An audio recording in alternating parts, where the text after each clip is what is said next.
वापस जाने के लिए कह रहा होता है, क्योंकि अपर फ्लोर्स के अंदर बहुत ज़्यादा डेंजर है, जिसके लिए वो उसे लेकर नहीं जाना चाहता। यहाँ पर एसिल जो है उसे मना करती है और कहती है कि मैं जो है तुम्हारे साथ एंड तक जाऊंगी। यहाँ में जो है टैंक और इग्रिस का भी सीन दिखाया जाता है, जहाँ ये बंदे जो है लेवल अप करके लिटरली एस रैंक तक पहुंच चुके हैं और ये लोग अभी जो है अपर फ्लोर पे जाते हैं, जहाँ भाई जैसे जैसे फ्लोर क्लाइम कर रहे हैं वैसे वैसे जो है वहां पर मॉन्स्टर और भी ज्यादा पावरफुल बन रहे हैं। मगर संग जिन वू नहीं रुक रहा, वो जो है उन सारे मॉन्स्टर्स को एक एक करके डिफीट कर रहा है और एंट्री परमिट लेकर दूसरे फ्लोर पर बढ़ रहा होता है। आगे हमें जो है हंटर्स गिल्ड का सीन दिखाया जाता है, जहाँ पर चाहे हंटर गिल्ड के गिल्ड मास्टर से बात कर रही होती है और यहाँ जो है जेजू आइलैंड रेड के बारे में बात चल रही है, जहाँ पर इसका गिल्ड मास्टर बोल रहा होता है कि अभी ये रेड के अंदर जो है कई सारे एस रैंक हंटर्स आने वाले हैं और जापान के एक लार्ज गिल्ड के मेंबर्स भी यहाँ पर आने वाले हैं, ताकि हम लोग ये जेजू आइलैंड पर रेड कर सके। या इन दोनों के बीच में बातें चल रही होती है। आगे हमें जो है उसी जापान के अल्ट्रा लार्ज गिल्ड के मेंबर का सीन दिखाया जाता है और यहाँ आगे हम जो है संग जिन वू को देख रहे होते हैं, जो यहाँ फाइनली जो है इस टावर के फाइनल फ्लोर पे पहुंच चुका है और उसके सामने अभी डीमन किंग बराक पहुंच चुका है और यहाँ इन दोनों के बीच में अभी बहुत तगड़ी फाइट होने वाली है। जहाँ पर डीमन किंग को देखकर भाई संग जिन वू भी अभी समझ चुका है कि ये बंदा जो है बहुत ज्यादा पावरफुल है। एसिल तो पूरी तरह से फ्रीज ही हो चुकी है डीमन किंग को देखकर। यहाँ पर डीमन किंग जैसे ही पहुंचता है वो अपने मॉन्स्टर्स को समन करता है और वो जो है संग जिन वू के ऊपर अपने मॉन्स्टर आर्मी के साथ अटैक कर देता है। संग जिन वू भी अपने शैडोज को समन करता है और इन दोनों के बीच में भी बहुत तगड़ी फाइट हो रही है। या एसिल साइड में खड़ी देख रही होती है और वो सोच रही होती है कि ये एक डीमन किंग बराक है और ये एक ह्यूमन है, मैं अभी किसके साइड चूज करूं। तो इसी चीज के बारे में सोच रही है, बट तभी डीमन किंग अपने लाइटनिंग अटैक को यूज करता है, जो अटैक अभी एसिल के ऊपर भी गिरने वाला है। मगर संग जिन वू जो है उसे रोक लेता है, उसे बचा लेता है। जहाँ उस लाइटनिंग को देखकर संग जिन वू समझ चुका है कि ये लाइटनिंग ऑर्डिनरी लाइटनिंग नहीं है, इस लाइटनिंग की वजह से जो है डैमेज तो होता है, साथ ही साथ स्टन इफेक्ट भी होता है। और वो सोचता है कि इस लाइटनिंग की वजह से मेरे शैडोज डिस्ट्रॉय हो चुकी है। वो जो है उन शैडोज को फिर से समन करता है,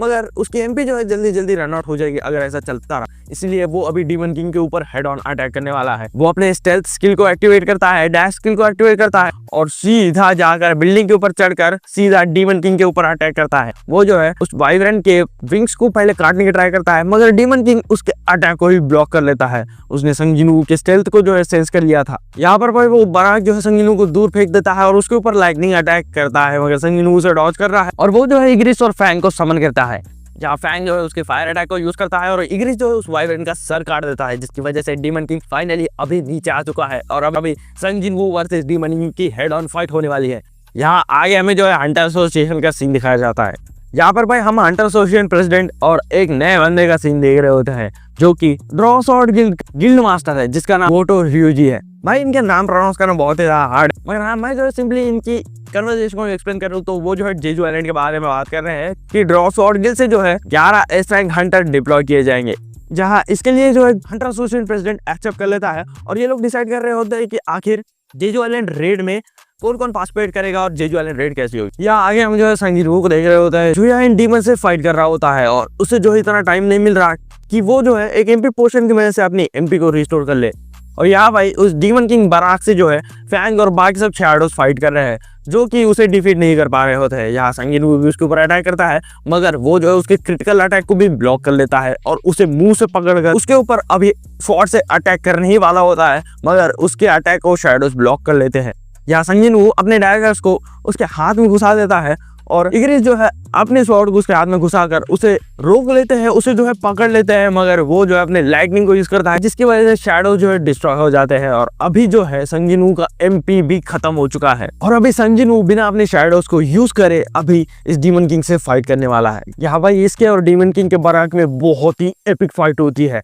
इसके लिए तो एवन पिक्चर्स को सैल्यूट देना बनता है, क्योंकि उन्होंने जो है फाइट सीन्स बहुत ही ज्यादा तगड़े रखे हैं और ऐसे मेजर फाइट सीन्स तो भाई बहुत ही ज्यादा अच्छे हैं। आगे हम देख रहे होते हैं कि भाई संग जिन वू जो है इसके साथ फाइट कर रहा है, मगर उसके अटैक्स की वजह से संग जिन वू के डैगर जो उसके हाथ से छूट चुके हैं और वो जो है उसके ऊपर अटैक कर देता है, मगर संग जिन वू अपने दोनों हाथ को यूज करके इस बंदे के अटैक को रोक लेता है। मगर ये डीमन किंग जो है अपने मुंह से कामेहामेहा फायर करने वाला है और संग जिन वू सोच रहा होता है कि वो जो है इस अटैक को डॉज भी नहीं कर सकता, वो मरने वाला है। मगर ऐसे ही जो है उस डीमन किंग बराक के ऊपर अपने वेपन से अटैक करती है, जिसकी वजह से ये बंदा डिस्ट्रैक्ट हो जाता है। संग जिन वू अपने रूलर्स अथॉरिटी और अपने मैक्स स्ट्रेंथ को यूज करता है, उसके दोनों हाथों को ही उखाड़ लेता है और यहाँ पर वो जो डीमन किंग बराक के ऊपर नारुतो स्टाइल में चिन पंच मारता है और ये सीन बहुत ही ज्यादा एपिक था। और एक पंच की वजह से उसका मुंह पूरी तरह से उड़ जाता है और इस पंच के इम्पैक्ट की वजह से पूरा वेदर जो है क्लियर हो जाता है और ये फाइनली अभी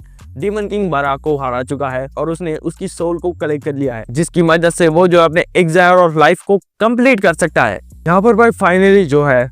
डीमन किंग वर्सेस सन यिनूंग की बैटल खत्म हो चुकी है और अभी वो जो है एसिल से कहता है कि मैंने अभी फाइनली अपना प्रॉमिस कंप्लीट कर दिया है और अभी रैडिर फैमिली जो है टॉप की फैमिली बन चुकी है, जिसको लेकर एसिल बोल रही होती है कि वो रैडिरू नहीं राडिरू फैमिली है, जिसे मैं भी सही से प्रोनाउंस नहीं कर पा रहा हूँ। और यहीं पर एपिसोड खत्म हो जाता है। भाई अगर थोड़ा एपिसोड एक्सटेंड कर देते और हमें आगे कुछ सीन्स दिखा देते थे ना, वो बहुत ही अच्छा होता था। मगर ठीक है यार, अगले एपिसोड में दिखा दिया जाएगा। मगर मैं सिर्फ एक ही चीज बोलना चाहूंगा कि अगर ये स्पेस पे चल रहे हैं तो हमें जेजू आइलैंड के कुछ सीन्स जो है सीजन के एंडिंग में दिखाए जाएंगे। मैं ऐसा क्यों कह रहा हूँ, क्योंकि मुझे जो है ये पेसिंग के ऊपर बिल्कुल भी भरोसा नहीं है, क्योंकि आने वाले एपिसोड्स के अंदर हमें जो है मेजर सीन्स दिखाए गए तो हाँ इसी सीजन में हमें जेजू आइलैंड आर्क दिखाया जाएगा, अगर नहीं तो भाई जेजू आइलैंड आर्क स्टार्ट कर दिया जाएगा मगर कंटिन्यू अगले सीजन में करा जाएगा। और अभी इस वीडियो के लिए बस इतना ही था और आने वाले एपिसोड को मैं जल्दी से जल्दी कवर कर दूंगा, तो उसे मिस नहीं करना चाहते हो वीडियो को लाइक कर दो, चैनल बनाए हो सब्सक्राइब जरूर कर दो। तो मिलते हैं अगली वीडियो में, तब तक के लिए sayonara।